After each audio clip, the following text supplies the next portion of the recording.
দেশ চালাচ্ছে অদৃশ্য শক্তি। মির্জা ফখরুল। বিএনপির মহাসচিব মির্জা ফখরুল ইসলাম আলমগীর বলেছেন, আওয়ামী লীগ নয়, দেশ চালাচ্ছে অদৃশ্য শক্তি। সূক্ষ্মভাবে ভিন্ন মোড়কে দেশ পুনরায় বাকশালা প্রতিষ্ঠিত করেছে বর্তমান আওয়ামী লীগের সরকার।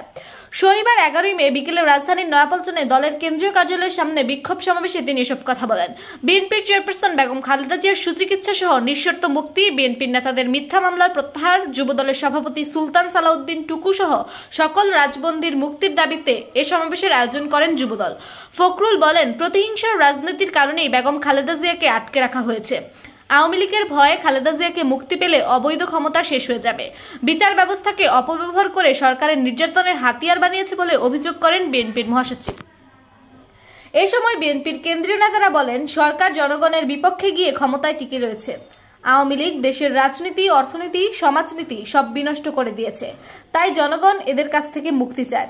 এর আগে দুপুরের পর থেকে সমাবেশে অংশ নিতে ব্যানার, ফেস্টুন সহ খন্ড খন্ড মিছিল নিয়ে নয়াপল্টনে জড়ো হন দলটির হাজার হাজার নেতাকর্মী।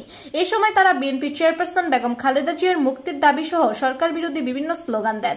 সময় বাড়ার সঙ্গে সঙ্গে বিএনপির নেতাকর্মীদের উপস্থিতি সরগরম হয়ে ওঠে নয়াপল্টন এর আশেপাশের এলাকা। দুর্নীতিবাজদের পরিবর্তে গণতন্ত্রকামীদের ধরা হচ্ছে বলে মন্তব্য করেছেন ঢাকা মহানগর দক্ষিণ আহ্বায়ক আব্দুস সালাম। বিকেলে রাজধানীর নয়াপল্টনে বিএনপির কেন্দ্রীয় কার্যালয়ের সামনে যুবদল আয়োজিত সমাবেশে মন্তব্য করেন তিনি। দলের চেয়ারপারসন খালেদা জিয়ার সুচিকিৎসা, মুক্তি সহ কারাবন্দী নেতাদের মুক্তির দাবিতে এই সমাবেশের আয়োজন করা হয়। সালাম বলেন, আজকে প্রধানমন্ত্রীর দস্যুরা ব্যাংক লুট করেছেন, তাদের ধরা হচ্ছে না, ধরা হচ্ছে গণতন্ত্রকামী জনতাকে। দুর্নীতিবাজদের বিচার হচ্ছে না, ভুয়া মামলায় দায়ের করে সাজা দেওয়া হচ্ছে বিএনপির নেতাকর্মীদের। এ সময় প্রধানমন্ত্রী সমালোচনা করে তিনি বলেন, আপনি বলেন তারেক রহমান কেন দেশে আসে না? আপনার বাবার মৃত্যুর পর কেন আপনার বাবার মরদেহে দেখতে আসলো না?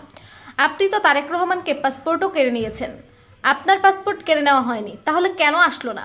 বিএনপির এই নেতা বললেন, এক সময় প্রধানমন্ত্রী নিজেই বলবেন, আমি তো পুলিশকে গুলি করার কথা বলিনি, গ্রেফতার করার নির্দেশ দেইনি। পুলিশদের বলবো, প্রধানমন্ত্রীকে ভয় না পেয়ে আল্লাহকে ভয় পান। সাবেক আইজিপি সরকারের প্রশ্রয়ে দুর্নীতি করে হাজার হাজার কোটি টাকা কামিয়েছেন, আজ সব ফাঁস হচ্ছে। প্রধানমন্ত্রী আইজিপিকে নিয়ে কিছু বলেছেন? বলেননি, বলবে না। তিনি বলেছেন, আজকে ব্যাংক সাংবাদিকদের ঢুকতে দেওয়া হবে না, কারণ কত হাজার কোটি টাকা লুট হয়েছে তার সব তথ্য বের হয়ে যাবে। আজকে সারা দেশকে কারাগারে পরিণত করা হয়েছে, সবাইকে জেলে নিয়েছে।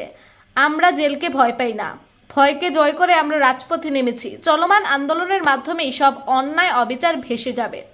আজ সারা দেশকে কারাগারে পরিণত করা হয়েছে বলে অভিযোগ করে বিএনপির এ নেতা বলেন, সবাইকে জেলে নিয়েছে, আমরা জেলকে ভয় পাই না, ভয় ভেঙে গেছে, ভয়কে জয় করে আমরা রাজপথে নেমেছি।